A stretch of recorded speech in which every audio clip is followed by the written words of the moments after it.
Welcome to the Lean Blog Podcast. Visit our website at www.leanblog.org. Now, here's your host, Mark Graban. Hi, this is Mark Graban. You're listening to episode number 74 of the Lean Blog Podcast for September 14th, 2009. The guest today is Roy Vasher, the president of RPV Consulting.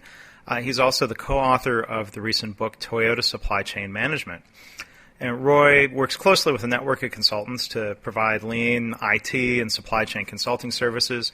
And he developed this insight and experience integrating IT to support lean processes by serving as the general manager of information systems for Toyota Motor Manufacturing North America. And he was actually one of the first brought in to Toyota in 1987 to set up and manage the information systems department at Toyota's first greenfield plant, Toyota Motor Manufacturing Kentucky in Georgetown. So today we're going to talk about his book, and we're going to talk about Toyota supply chain management practices. So as always, thanks for listening. Well, again, our guest today is Roy Vasher. I want to thank you for joining us on the Lean Blog Podcast. Well, thanks, Mark. It's good to be here tonight. Looking forward to the discussion. And maybe to start, I can give you a little bit of background of my experience with Toyota and also with Ford Motor Company. Yeah, that'd be great. And just to reflect, I joined Toyota in 1987. That was when Toyota started their first wholly owned plant in North America. That was in Georgetown, Kentucky. And I actually was the 76th person hired, and now they have well over 8,000 employees at that one plant. And I was hired to head up their IT, or information technology group. And of course, being the first one hired, I had to form the whole organization and arrange to have all the systems developed and the infrastructure implemented. So it was quite a exhausting exercise in such a big operation in Toyota's first wholly owned plant in North America. And then later on in 1996, Toyota formed the North American manufacturing headquarters in northern Kentucky, and I was promoted to head up all of the IT for manufacturing in North America and to consolidate all the operations and the systems. And then about 1999, when there was kind of a dot-com craze and a lot of discussion about build-to-order for Dell computers and autos, and all the companies were trying to figure out how to streamline their supply chain to maybe be ready for a build-to-order or internet-type ordering system. I was put in charge of a special project to re-engineer and streamline the supply chain in North America. So I worked with a cross-functional group from sales, manufacturing, and distribution to look at every aspect of the supply chain, from suppliers to dealers to manufacturing, logistics, and so on, to try to look at ways to cut out some of the waste in the time, so that to speed up the delivery or to provide a more of a streamlined order-to-delivery model. And then after working on this for about 5 years in North America, the Toyota in Europe wanted to implement some of the Kaizen, opportunities or ideas we had in North America. So I was dispatched to Toyota of Europe in Brussels and worked for 2 years to help them re-engineer some of their supply chain and to provide some of the kind of internal consulting best practices to Toyota of Europe. So that's kind of where I got the background to write this book, Toyota Supply Chain Management, because of my experience in working in the supply chain in Toyota. Yeah.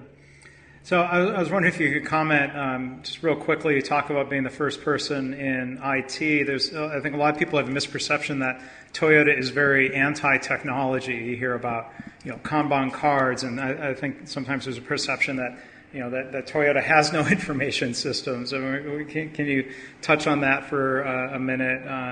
Either do you hear that perception, or what it was like incorporating IT within the Toyota production environment? Certainly. Yeah, it was quite a contrast. And as I briefly mentioned, prior to joining Toyota, I worked at Ford Motor Company in Dearborn, Michigan for 3 years, also in the IT business. So I had a lot of experience in automotive IT. But joining Toyota, it was kind of a culture shock, because you're right, Toyota had the reputation of not being very technology proficient, but it was kind of a feeling of just what was needed. Their attitude was, don't overcomplicate systems, don't build a big complex system to do a simple job. So it's kind of finding the right solution to fit the problem at hand. And so I think they certainly use a lot of IT and a lot of technology, but they don't overcomplicate the business and over-rely on IT. Yeah. So I was wondering if you could give an overview of the book. Again, for the listeners, it's called Toyota Supply Chain Management, a strategic approach to Toyota's renowned system. If you can give a quick synopsis about the book and what you think is unique or new or compelling with this book among the dozens of books that have been written about Toyota. Certainly. As probably most of the listeners have heard of the book Toyota Way by Jeffrey Liker, and that was one of the first major books on Toyota as far as explaining the Toyota Way and the philosophy and culture at Toyota. And one of the things that we wanted to do with this book, the Toyota Supply Chain Management, be more of a hands-on, process-oriented book to get beyond the concept, the big picture philosophies of how Toyota manages the business, to dig into exactly how the processes work to run the chain. And so I think the thing we tried to accomplish with this book, and from the feedback we've got from some of the initial readers, I think we accomplished that, is be very detailed and explain from the start to the finish the whole comprehensive supply chain, including the extended enterprise, suppliers relationships, all the way to dealers. So that I think of this book versus many of the other books written about Toyota philosophy and culture. And you break the book into sort of 4 areas or 4 concepts. So I was wondering if you could touch on each of those as we go through here. The 4 V's, if you will: variety, velocity, variability, and visibility. If you could touch on each and what that means from a Toyota supply chain standpoint, what are ideas that you might recommend other companies try to emulate, whether it's in the automotive industry or more broadly. So if you can start, what do you mean by variety, or what's the practice of the impact on Toyota supply chain? Okay, great. Yes, variety is one of the real important principles of managing the supply chain. And what we mean by variety is we use the term of mix, or the mix of the product. In other words, how many different combinations of the product, in this case vehicles, are you going to market to each market or region of the country? So Toyota does a very good job of looking at the mix of products to be offered in targeting a strategic mix to each region. When I say region, for example, the Northeast would get a different mix of product vehicles than the West, and the South would get different than the North. For example, the South would get products that wouldn't have heat seats or cold weather pack, where obviously vehicles sort of in the Northeast would get heated seats, and four-wheel drive would be the North, wheel drive in the South. So trying to minimize the mix of products. And in fact, I think you've probably heard a little bit about that with the recent downsizing of General Motors. They've actually had to pull back and reduce the number of offerings and the number of vehicles that they're producing. And so I think they're kind of following in the footsteps of Toyota. A couple other examples of variety. If you look at, like a way paint is sold today, way back in the old days, you bought a gallon of paint at Sears and you bought a blue gallon or yellow or pink or white or so on. But now the paint is all shipped in white and it's mixed at the point of sale. So you go in the paint store with a colored chip or a fabric and they mix it on demand. So there's an example where they have a lot of variety, but the variety is actually implemented at the point of sale, so they can manage it without impacting the supply chain because the paint is all shipped from the suppliers in white. So the whole concept of targeting variety and reducing the mix simplifies your whole supply chain because that means you've got fewer parts that you have to order from suppliers, less inventory parts, less potential for what I call dead stock at the dealers. For example, there's probably not too much demand for paint cars, so you wouldn't want paint cars at the dealers because they would be sitting there for several months. So you want high turnover of products, so you want to produce a high volume variety. In fact, we kind of use the rule of thumb, 80-20 rule. You want 80% of the volume to be sold with 20% of the product or the mix. So I think variety is very key and a very strategic point for Toyota. Yeah. How did Toyota balance, let's say, market customer needs where sales or marketing might want to naturally increase variety because they think that would help drive sales versus from the supply chain standpoint, the desire to have simplification? Did that ever generate conflict, or how was that resolved or negotiated out? Right. In fact, we discussed that in the book in a chapter called Sales Planning, Sales and Operations Planning.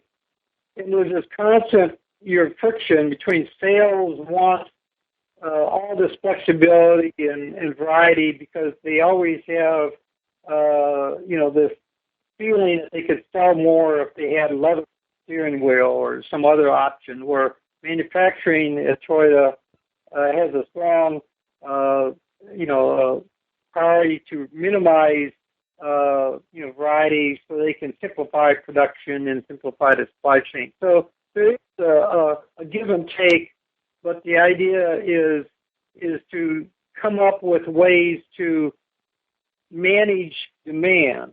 And I think I learned this at Dell Computer when we did a benchmarking visit back in I think 2000 or 1999, where they managed demand through the website by providing a special of the day. If they got too many 20 gig hard drives and not enough 40 gig, they will drop the price that day to 20 gig and try to influence demand. So I think the dealers play an important role for Toyota to manage that demand and influence and encourage customers to buy what is in stock or what is available versus trying to look at a brochure and pick something that Toyota doesn't make in that region. Yeah. So we've covered variety. Can you talk about velocity and what you mean from a Toyota supply chain standpoint?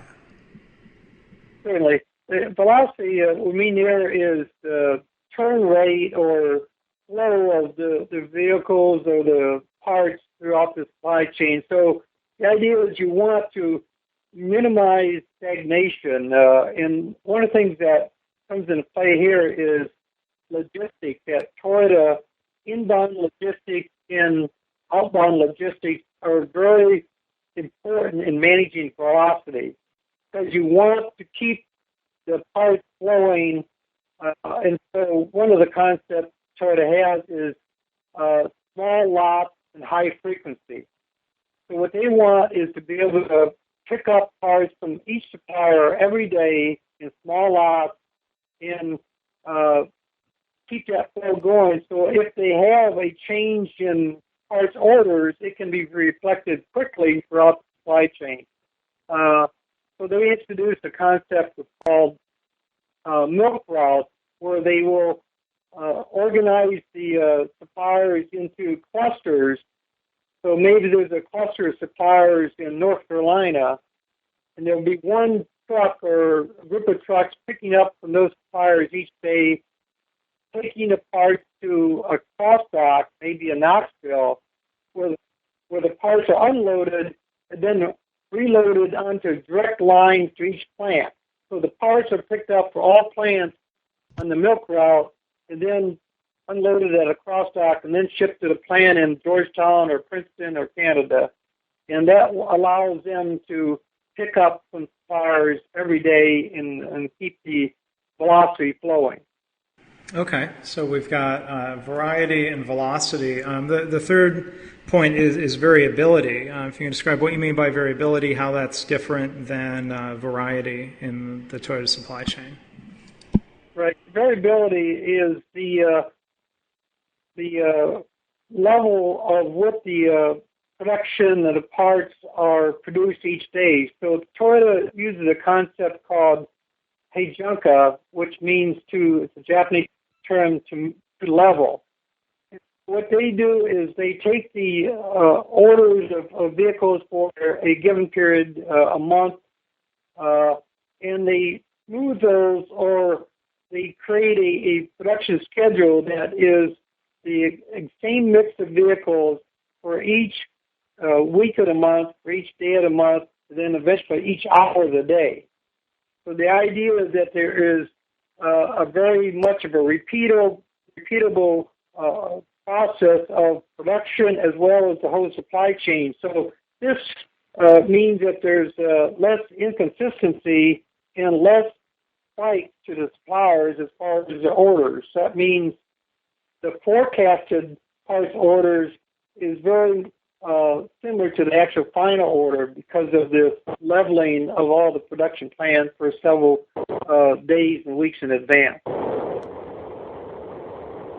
So I think the whole concept there is to make sure that everything is smooth for not only the Toyota operation, but for all Toyota suppliers so that they can work at a very consistent level and not have to worry about bottlenecks or sudden expectations or sudden orders or spikes in production and so on.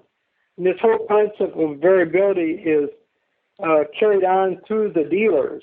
So the same mix of vehicles are shipped to each region of the country each day, and so that you don't get a sudden shipment of vehicles to a dealer all in 1 week a month, that they're kind of even out throughout the month. So their inventory is leveled also. And that heijunka practice of smoothing out the variability, that really has quite a positive impact on suppliers, especially as you go further up the supply chain, correct? Right, yeah. So the tier one suppliers get a smooth order and forecast. So their suppliers get a very smooth order and forecast. In fact, a little side note here, when I was at Toyota, we were going to start offering more change to the dealers 5 days before production. And this is kind of to getting back to the build to order, or the last minute changes to enable dealers to respond to customer demand. So we were concerned of the impact on the suppliers. We held a big meeting with all the suppliers at the Georgetown plant, and we kind of threw out some numbers. Or what if we change the orders by 5% a week before, or we kind of exaggerated. Even if we changed by 20%, what would be the impact? And the suppliers kind of laughed. They said, well, heck, if you kept it within 20%, it would be no problem for us compared to the competition that always get exaggerations in the orders. So I think there's an example where the suppliers really appreciate Toyota's ability to keep a consistent order week to week and day to day.